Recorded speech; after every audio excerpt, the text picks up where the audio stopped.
tem uma letra muito bonita esse hino.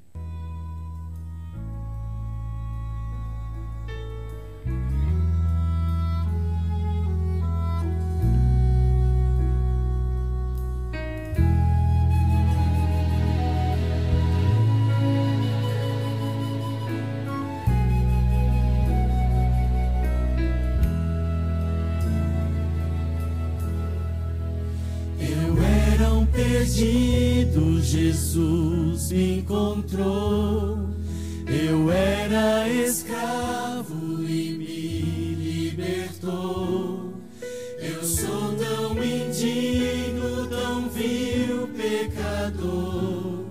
Jesus me cobriu com seu manto de amor. Eu sou tão pequeno, tu és o Senhor. Eu sou criatura, tu és Criador. Clama, me ampara, me livra do mal. Teu toque restaura, traz cura real.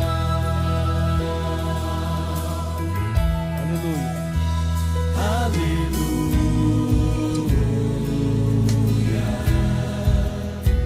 Aleluia.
Sozinho Jesus me acolheu.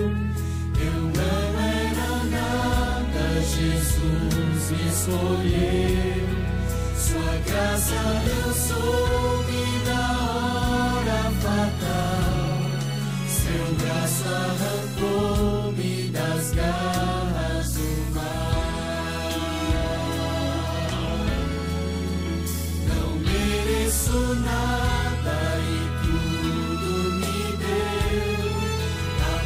que faltava já me concedeu. Se apenas confiar nesse dom sem igual, terei vida eterna com ele afinal.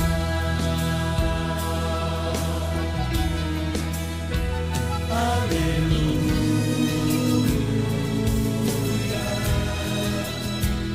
Aleluia.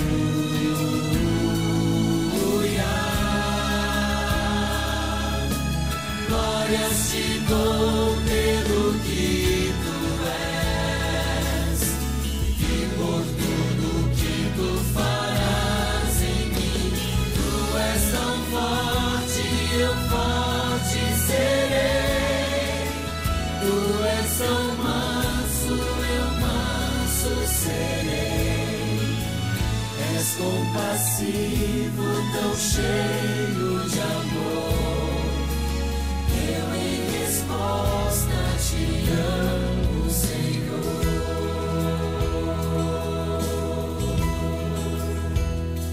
Te amo, Senhor. Te amo,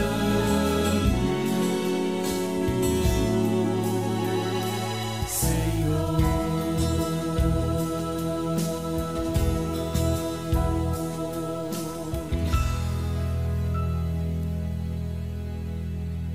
Nós agora iremos cantar de pé o hino de número 90, A Voz de Jesus.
Boa noite, igreja.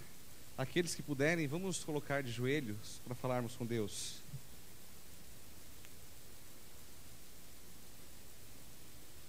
Querido amado Deus, está no céu, nossa gratidão a Ti, ó Pai querido, pelas ricas bênçãos, pela vida, pela paz, pela saúde, pela chuva que cai. E também, Senhor, pela Sua voz ditosa e eterna, que nos convida cada dia mais para estarmos aos Seus braços, tendo a esperança que através de Jesus Cristo veio a este mundo morrer em nosso lugar, que pudéssemos então ir para um lugar especial que o Senhor tem preparado para cada um de nós.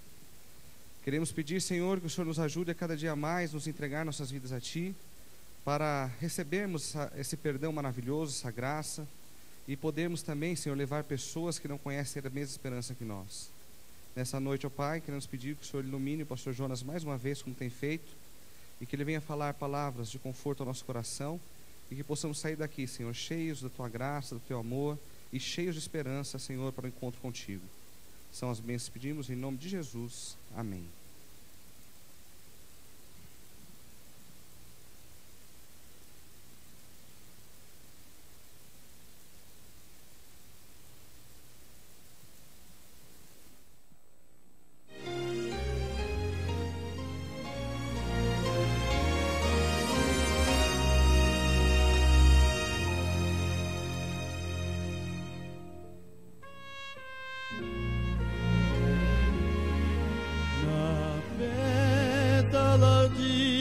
cada flor que se abre, eu leio que Deus é amor.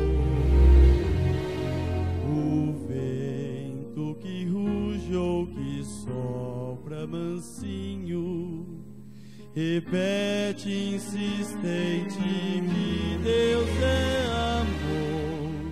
O sol quando é dia e a lua de noite nos lembram que Deus é amor.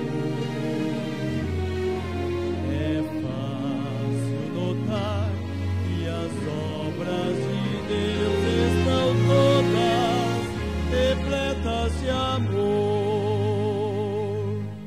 Quão grande amor nosso Deus nos tem dado, Ele nos fez filhos seus. Ou alguém que vivia em pecado podia aceitar essa graça de Deus, e foi tão intenso esse amor que o seu próprio Filho entregou. Deu-nos direito a uma vida melhor e o caminho do céu nos mostrou.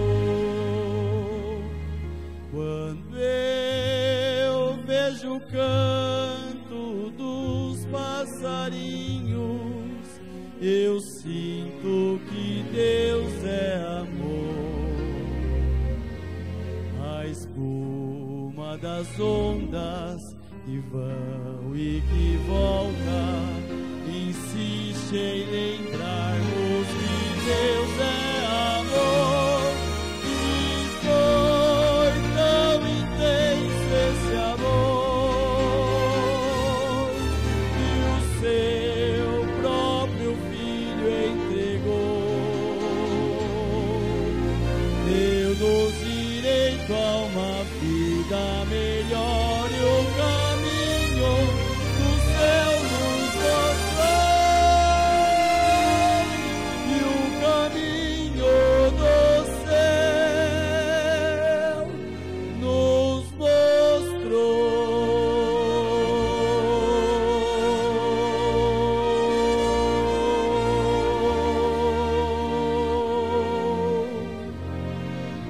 Amém.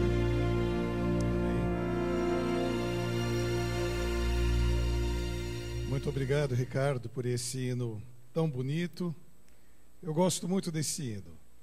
Fala sobre o cuidado de Deus para com seus filhos, para todos nós que estamos aqui na igreja. Que bom ver os amigos, e para quem está nos acompanhando aí pela internet, está caindo um dilúvio aqui em São Paulo. Tudo alagado por essas regiões, vindo para cá, aqui pela Radial Leste, já quase que intransitável. Então, vocês que chegaram agora aqui na igreja, não tenham pressa para voltar, porque está tudo alagado por aí. Ninguém veio de barco, então nós vamos ficar um pouquinho mais aqui na igreja. E os heróis estão chegando de guarda-chuva, eu estou vendo. Que Deus abençoe a todos. Eu quero falar com você que está nos acompanhando pela internet. É uma alegria muito grande recebê-lo em mais um programa da Igreja de Vila Matilde, São Paulo, Zona Leste de São Paulo. Que Deus abençoe a você que está nos acompanhando, a todos que estamos aqui na igreja.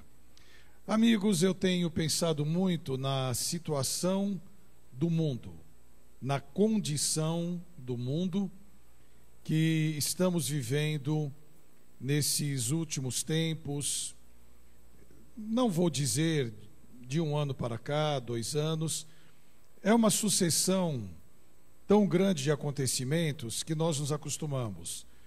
E eu já falei anteriores vezes aqui na igreja que nós nos acostumamos com a calamidade, porque os fatos que ocorrem a cada semana, eles nos pegam de tal forma de surpresa que são maiores ou mais intensos do que a semana anterior.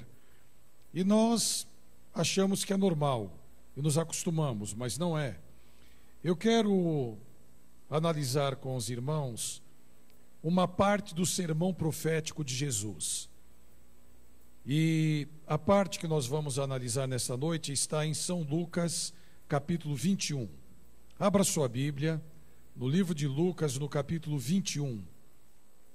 E nós vamos dedicar algum tempo para analisarmos apenas alguns versículos do sermão profético. Antes da leitura, como é o nosso costume, vamos orar pedindo a bênção de Deus.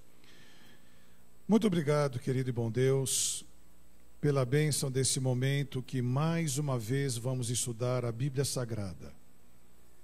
Ela traz ensinamentos maravilhosos, contém palavras lindas de conforto, contém também palavras de instrução, de orientação, mas acima de tudo, dentro da profecia, a mensagem de Deus para nos tornar alertas, analisarmos o que está acontecendo, não somente no mundo, mas a nossa condição, a nossa estrutura espiritual diante dos acontecimentos. Dê a bênção para estarmos com a nossa vida em dia, preparados, e onde nós pecamos, onde erramos, dê o teu perdão. E acima de tudo, a inspiração única e exclusivamente, o poder do Espírito Santo para entendermos o assunto desta noite, em nome de Jesus. Amém. Mateus, Marcos, Lucas, João, os evangelhos, principalmente Mateus capítulo 24, são apresentados nesses livros da Bíblia o sermão profético de Jesus. Porém, o texto que nós queremos para esta noite, dentro do sermão profético, somente Lucas apresenta. E nós vamos ler aqui em Lucas, no capítulo 21, versículos 25 em diante, as seguintes palavras que Jesus falou para os seus discípulos no sermão profético. E haverá sinais no sol, na lua e nas estrelas, e na terra angústia das nações, em perplexidade pelo bramido do mar e das ondas, homens desmaiando de terror, na expectação das coisas que sobrevirão ao mundo, porquanto as virtudes do céu serão abaladas. E então verão vir o Filho do Homem numa nuvem com poder e grande glória. A primeira parte desse texto, do versículo 20, e haverá sinal no sol, na lua e nas estrelas, nós temos que voltar para o que aconteceu em um período da história, especificamente no dia 19 de maio de 1780, que é considerado o dia escuro. Em 19 de maio de 1780, ainda era a parte da manhã, quando o sol escureceu de tal forma que as galinhas começaram a voltar para o puleiro, os passarinhos procuraram os seus ninhos, a lua apareceu vermelha como sangue, o sol escureceu totalmente, não podia se ver uma folha branca colocada à frente dos olhos. Isto é denominado o dia escuro. Nesse período profético que aconteceu, esse sinal do dia escuro, continuou Jesus dizendo que seriam sinais no sol, na lua e nas estrelas. No dia 13 de agosto de 1873, houve uma chuva tão forte de meteoritos que caíram, principalmente na Nova Inglaterra, nos Estados Unidos, que parecia estrelas cadentes caindo em uma proporção tão grande que assustou muito as pessoas. Essa primeira parte do sermão profético de Jesus, haverá sinal no sol, na lua, nas estrelas. Este período do dia escuro, a queda das estrelas, bem como o terremoto de Lisboa, assinalaram esse período profético que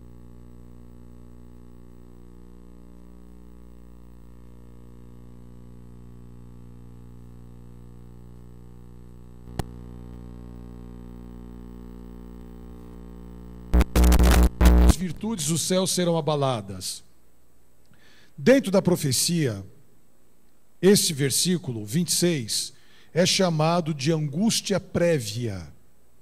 Na cadeia profética, nós encontramos o evangelho sendo pregado por todo mundo, sacudidura, o período que é denominado o último ato do drama da história deste mundo, dentro da profecia, o decreto dominical, o evangelho, quando em Apocalipse capítulo 18 fala do alto clamor, que é a última grande final pregação, o fechamento da porta da graça, o derramamento das 7 pragas, tempo de angústia como nunca houve, dentro do amplo período de angústia, a angústia de Jacó, e logo a seguir a volta de Jesus.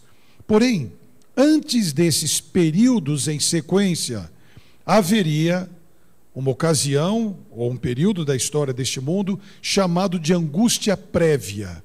Isto é, alguma coisa estaria acontecendo, configurando esses acontecimentos finais.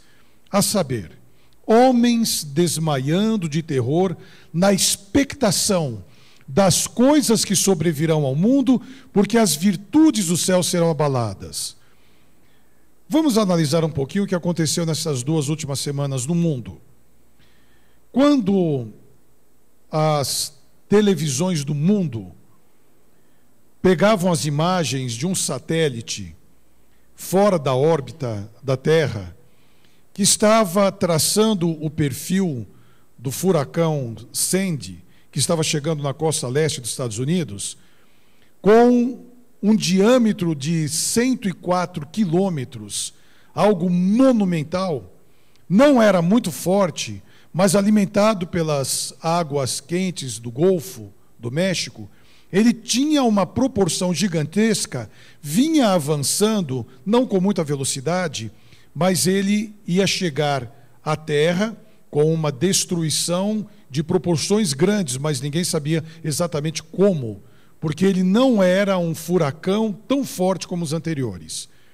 Porém, a dimensão dele era muito grande.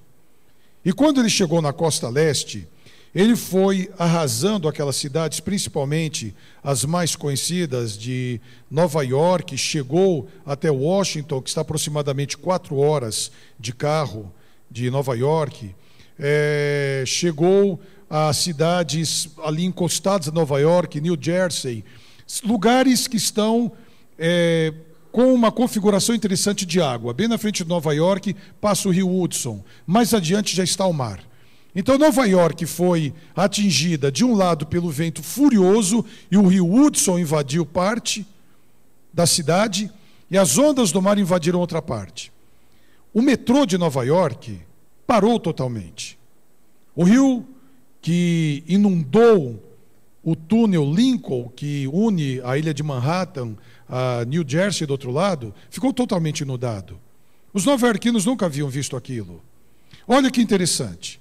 Uma das cidades mais importantes do mundo, também uma das cidades mais ricas do mundo, é considerada a cidade mais cosmopolita do mundo. Quer dizer, pessoas de todas as partes do mundo moram em maior número de cidadãos de outros países em Nova York. Olhando pela televisão, as redes de televisão mostravam que o furacão estava chegando, mas os governantes não podiam fazer nada. Não podem deter a força daquele furacão. Portanto, a ineficiência humana, por maior que seja a riqueza de um país, de uma cidade, é tão grande que homens desmaiando de terror, na expectativa das coisas que estão acontecendo, mas não podem fazer nada. E eu vou mais adiante, é interessante você notar que, ao passar aquele ciclone fortíssimo, que matou mais de 100 pessoas, por mais que tivessem sido avisados, deu um prejuízo que passou de 70 bilhões de dólares. É uma fortuna incalculável. Agora, na semana passada, em pleno outono, totalmente fora de época, caiu uma nevasca fortíssima em Nova York. As casas que já estavam arrasadas, sem luz, sem aquecimento, sem alimentos, são agora inundadas pela neve. Em uma das primeiras vezes pós-guerra, o prefeito faz racionamento de combustível em Nova York. E nós vemos pelos meios de comunicação que Nova York não para. É dia e noite rodando. É uma cidade que o mundo converge para ela. Filas esperando para colocar combustível e não havia combustível, e o prefeito pede para fazer racionamento. Milhares de ônibus são colocados à disposição porque o metrô ficou parado mais de 4 dias, totalmente inundado. A Bolsa de Valores de Nova York parou por 2 dias. Isso aconteceu apenas 2 ocasiões, por ocasião da Segunda Guerra Mundial e quando houve o ataque às Torres Gêmeas no dia 11 de setembro. A expectativa das coisas acontecendo no mundo, por mais que o país seja evoluído financeiramente, politicamente, culturalmente, o país mais potente do mundo, os homens não podem fazer nada. Agora, na semana passada, houve um terremoto na Guatemala. O meu irmão mais velho mora na Guatemala há 35 anos. Eu conversei com ele há 2 dias atrás. O epicentro do terremoto foi no mar, ali na divisa da Guatemala com o México, 7,2 a escala Richter. Atingiu 4 países da América Central. E onde o meu irmão mora, na Guatemala, a família moram em uma cidade chamada Antígua. Antígua, no terremoto de 1976 na Guatemala, foi arrasada a cidade. Para terem uma ideia, em 1976, morreram na Guatemala 30 mil pessoas com o terremoto de 1976. Imagine a intensidade daquele terremoto para matar 30 mil pessoas. Eu perguntei então para o meu irmão, para a minha cunhada, se o lugar que eles estão foi abalado. E ele falou assim: mano, a minha casa tremeu mais que gelatina. Tremeu tudo. Nós víamos as portas indo de um lado para o outro, as coisas caíram no chão, a gente não consegue ficar em pé, e é rápido. Tão rápido que ao terminar o terremoto, eu perguntei para minha cunhada que passou, ela já estava crescida em 1976, quando houve aquele terremoto, eu perguntei o que acontece após um terremoto. Ela disse: silêncio absoluto, silêncio dos mortos e o terror dos vivos, que não conseguem abrir a boca pela angústia do que está acontecendo. E olhe que interessante, os Estados Unidos e o Japão detêm os aparelhos e os equipamentos mais importantes de sismologia do mundo. O que são esses aparelhos de sismologia? São aqueles que detectam o epicentro, o ponto de um terremoto. Por maior que seja a evolução da mente humana, o homem não consegue avisar com 1 minuto de antecedência, com 30 segundos de antecedência, onde vai ser o epicentro de um terremoto. Não consegue. E nós estamos vivendo em um período de grandes terremotos, grandes inundações, grandes ciclones, grandes erupções vulcânicas, grandes maremotos, doenças inimagináveis como gripe, criando surtos de epidemia, causando centenas de mortes, e o homem então na expectativa, isto é, expectando, vendo o que está acontecendo, não consegue fazer nada, desmaiando de terror. Olhando para o mundo financeiro, nós não poderíamos imaginar, há 5 anos atrás, e quem mexe com economia sabe disso, não é minha área, não quero entrar no mérito, países da Europa, do primeiro mundo, entrando em recessão financeira, que nós nunca imaginamos, problemas que começaram e estão muito sérios na Grécia, em Portugal, agora na Espanha. Quantos brasileiros migraram para esses lugares e agora estão voltando? No próprio continente americano, os Estados Unidos e o Canadá já foram oásis de brasileiros, agora não é mais. Como nós poderemos dizer que países do bloco europeu de primeiro mundo entrando em recessão? O dinheiro acabando, o desemprego, Pessoas desesperadas saem à rua e as autoridades não conseguem deter porque não são bandidos, não são criminosos. É o povo desesperado sem emprego, sem ter o que comer. Então, na expectativa do que está acontecendo, os governantes não conseguem segurar os efeitos que vêm pelo mar, pela terra, pelo céu, pelo bramido do mar e das ondas, homens desmaiados de terror. Dentro da cadeia profética, este versículo de Lucas 21, 26 é chamado de angústia prévia. E na sequência nós vamos ver os acontecimentos acontecerem simultaneamente. Indo para Mateus 24, nós vamos ver o que Jesus falou de nação contra nação, reino contra reino, fomes, pestes, calamidades em vários lugares. Unindo o sermão profético, o que Lucas escreveu e o que Mateus escreveu, nós podemos crer, podemos aceitar que o versículo seguinte, que está em Lucas 21, 28, é para os nossos dias. Ora, quando estas coisas começarem a acontecer, olhai para cima e levantai as vossas cabeças, porque a vossa redenção está próxima. Quando essas coisas começarem a acontecer, é hora de pararmos. Porque Jesus, essas são palavras de Jesus, não são minhas. O que eu li agora e na sequência é Jesus no sermão profético no Monte das Oliveiras falando para os discípulos. Eles não entendiam direito, achavam que muita coisa aconteceria nos dias deles.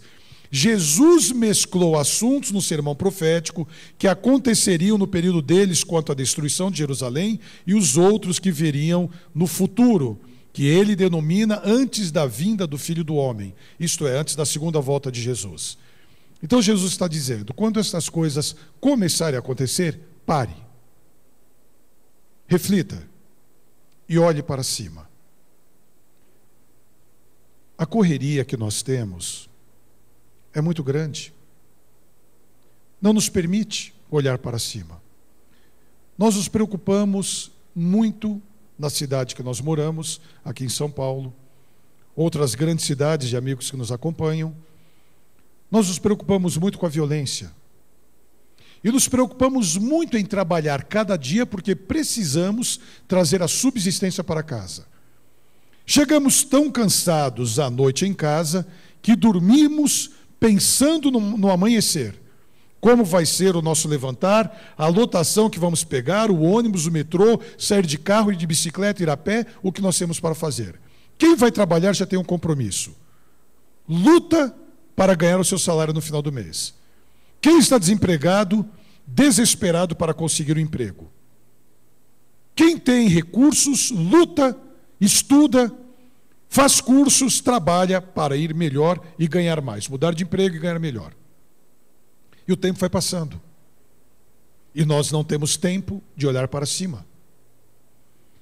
E eu disse hoje pela manhã, em uma reunião administrativa na igreja, parece uma redundância, que é uma figura de linguagem, uma repetição desnecessária, mas eu falei hoje pela manhã.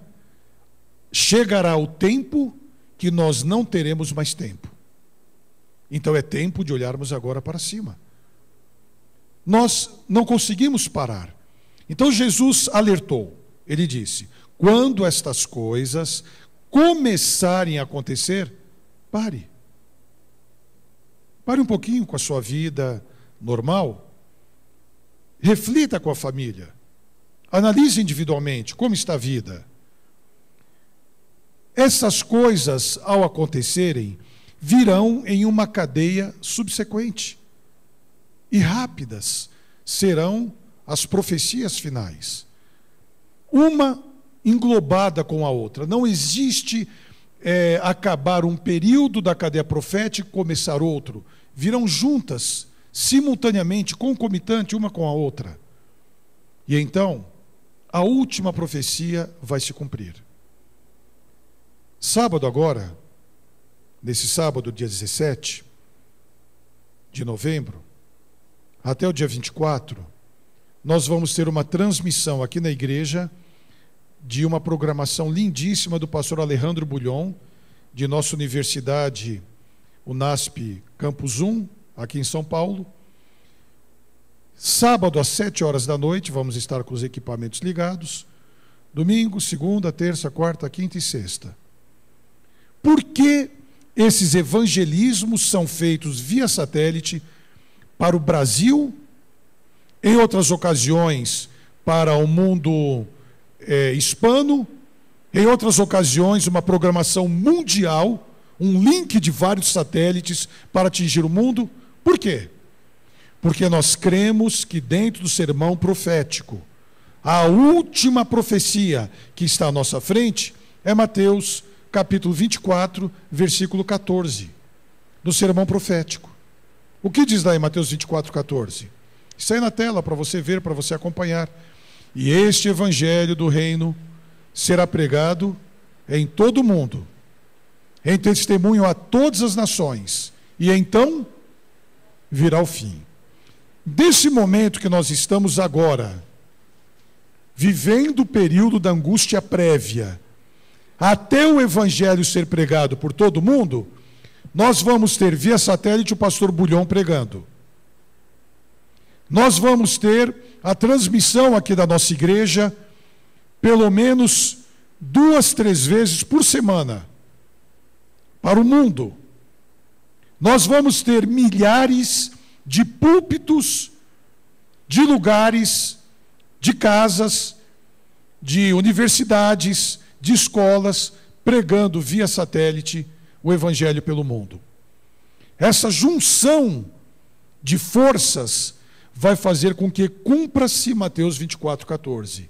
O evangelho ser pregado em todo o mundo e a volta de Jesus. A volta de Jesus não é um dia de medo. Não é. É um momento de libertação. Já imaginaram se nós pudéssemos ver hoje a volta de Jesus? Quanta angústia nós deixaríamos de passar?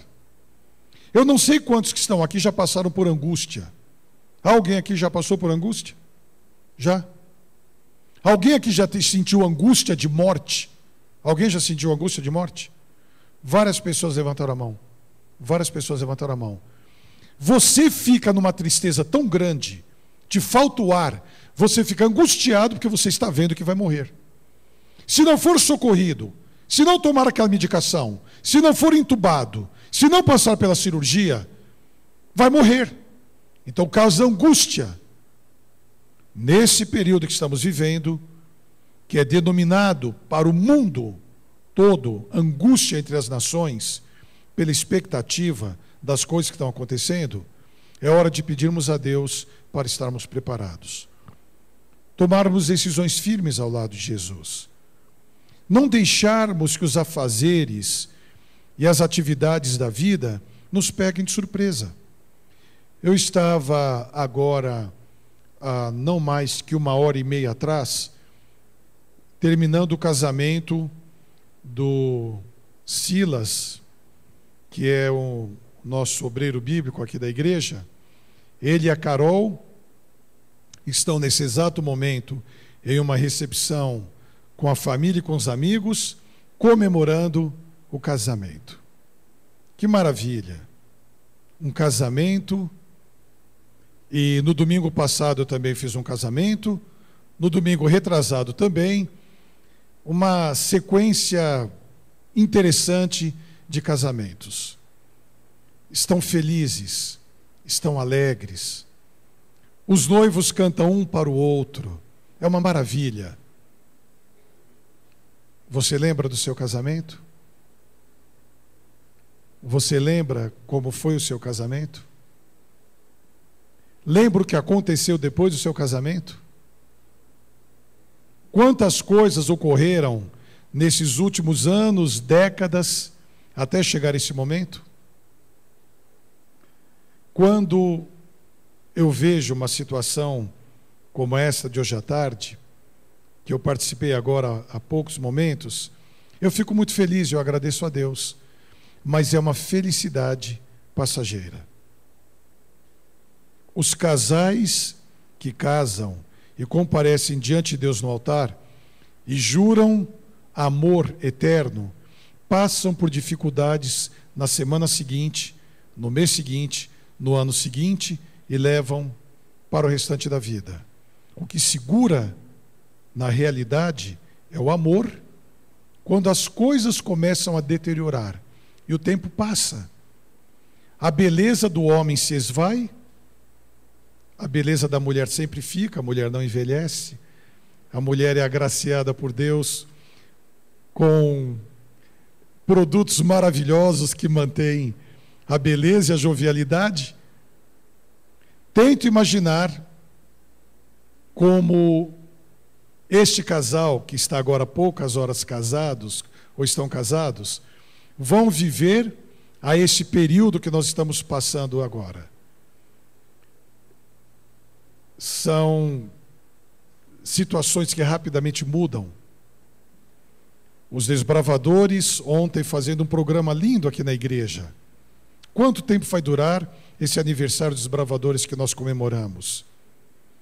Vamos comemorar o aniversário da igreja, mais de 80 anos da igreja de Vila Matilde. Vamos comemorar agora no mês de novembro. Mais de 80 anos, é isso mesmo, Mauro? Você que estava 85 anos, mais de 80 anos, 85 anos. Até quando vamos comemorar o aniversário da nossa igreja? E Jesus não voltou. Por isso que existe uma comparação de um casamento, eu falei do casamento, entre a igreja e Jesus. O símbolo que eu falei agora à tarde do casamento, o casamento que eu fiz agora à tarde, é um símbolo da igreja com Jesus. E igreja não é esse prédio. Igreja somos nós. Então, se estivermos ligados a Jesus como compromisso de um casamento, nós vamos passar por problemas, por situações difíceis, por angústias e dificuldades. Mas o amor que mantém os casamentos até que a morte os separe, vai manter a nossa fidelidade a Jesus. Quando virmos essas coisas acontecerem, não vamos arrefecer a fé e não vamos abandonar esse evangelho. Que Deus nos abençoe. Que Deus nos dê a bênção para entendermos os dias que estamos vivendo. Não existe mais verão, inverno, primavera, outono. As estações estão mudadas, todas encaixadas uma na outra. Não existe mais momento para chover, para ter seca.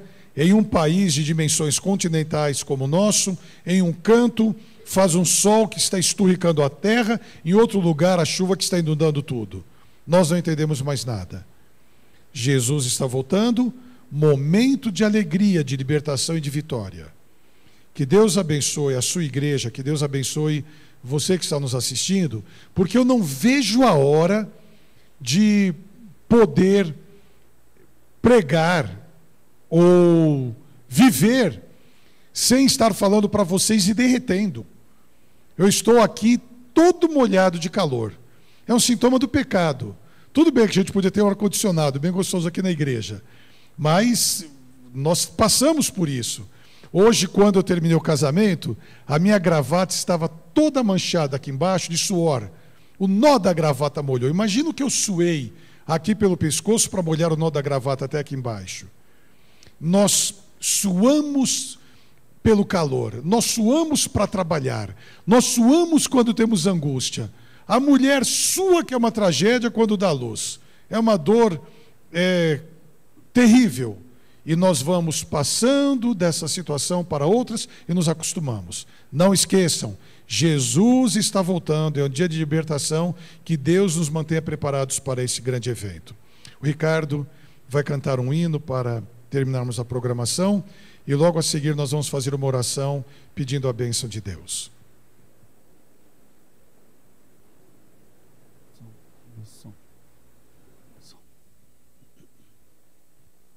Som.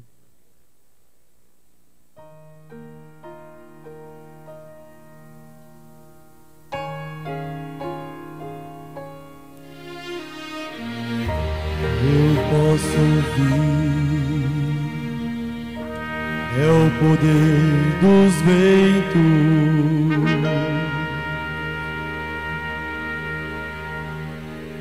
é o Rei que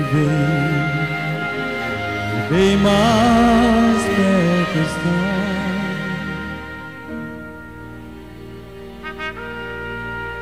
Posso quase ouvir trombetar dos anjos do Senhor.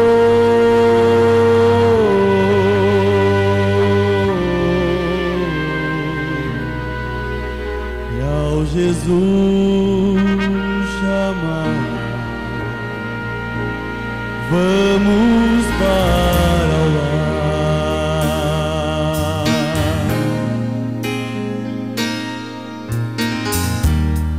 Ao meu redor, profecias estão se cumprindo.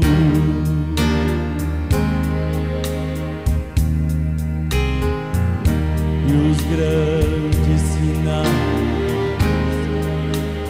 aparecem muito mais. Posso quase ver o Pai ajuntando seus filhinhos, os filhinhos, e ao Jesus chamar, nós vamos para o lar. Jesus virá em glória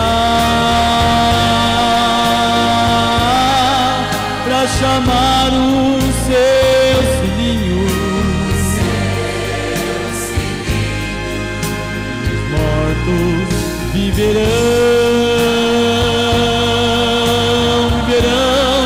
pra encontrá-lo lá no ar.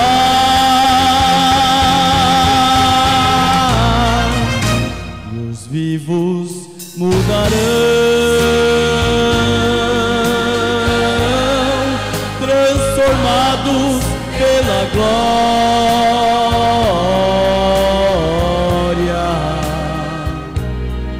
E ao Jesus chamar, vamos para o lar.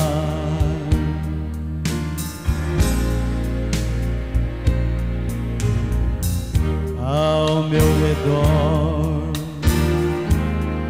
profecias estão se cumprindo.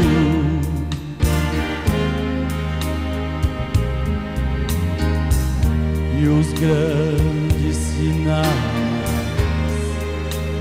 aparecem muito mais.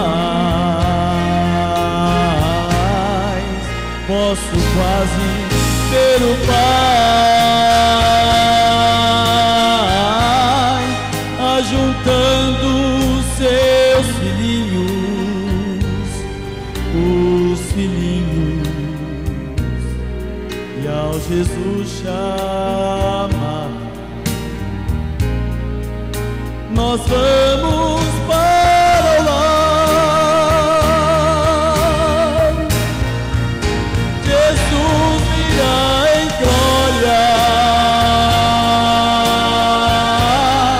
pra chamar os seus filhinhos. Os mortos viverão pra encontrá-lo lá no ar. E os vivos mudarão, transformados pela glória.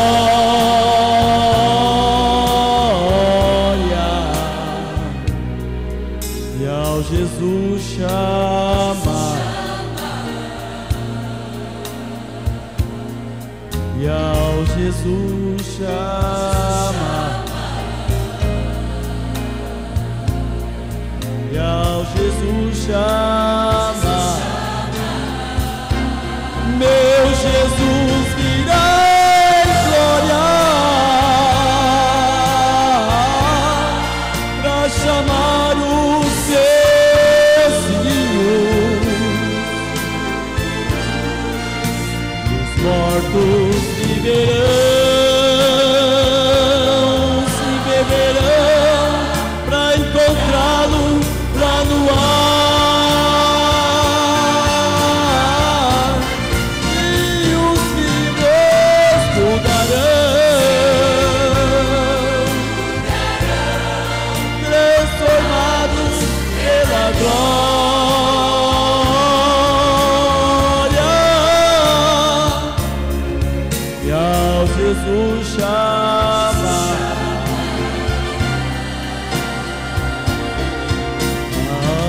Jesus chama, e ao Jesus chama, nós vamos para o lar, para o lar.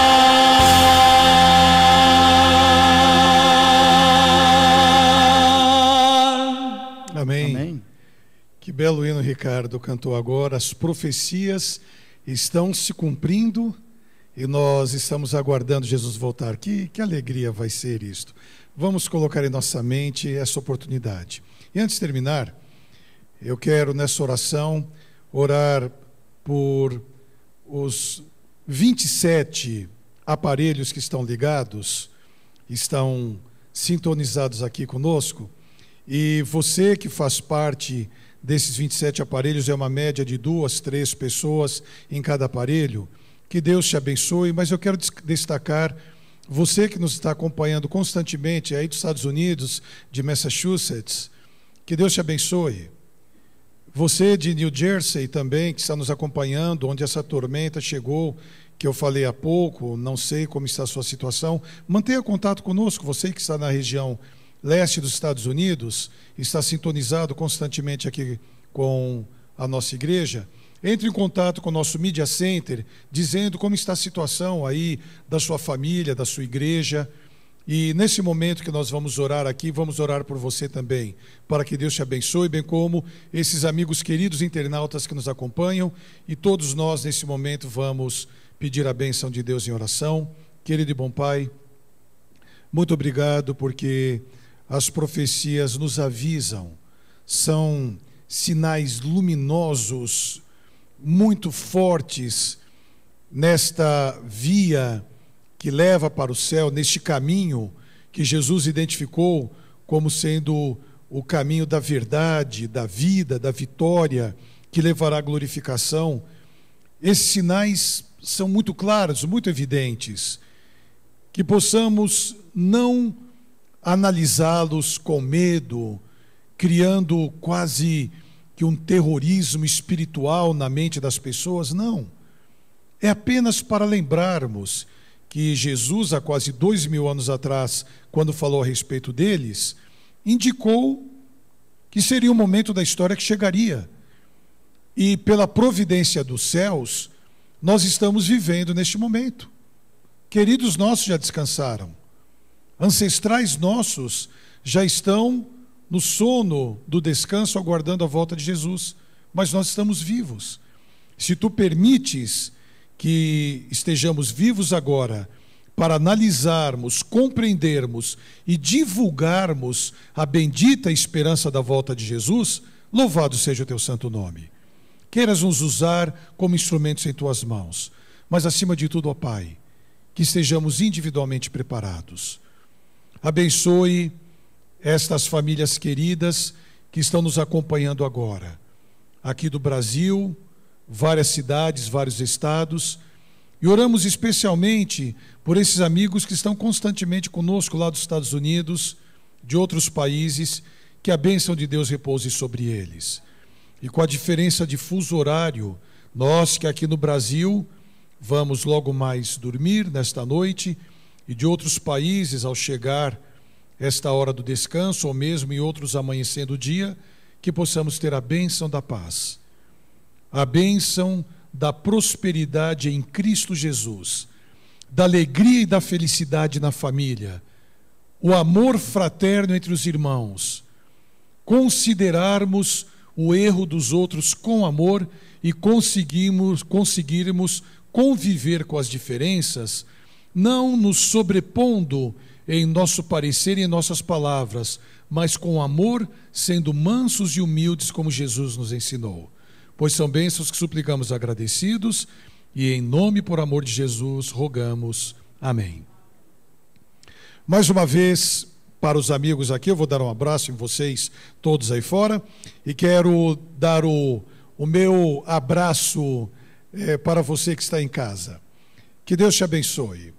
nós estamos orando por você. Diga onde você está. Mantenha contato aqui com o nosso Media Center. Mande o seu recado, mande fotografias, mande mensagens para nós. E nós temos uma equipe extraordinária, mais de 20 pessoas trabalhando nos bastidores. Que Deus a todos abençoe. Uma feliz semana. Fiquem na paz do Senhor.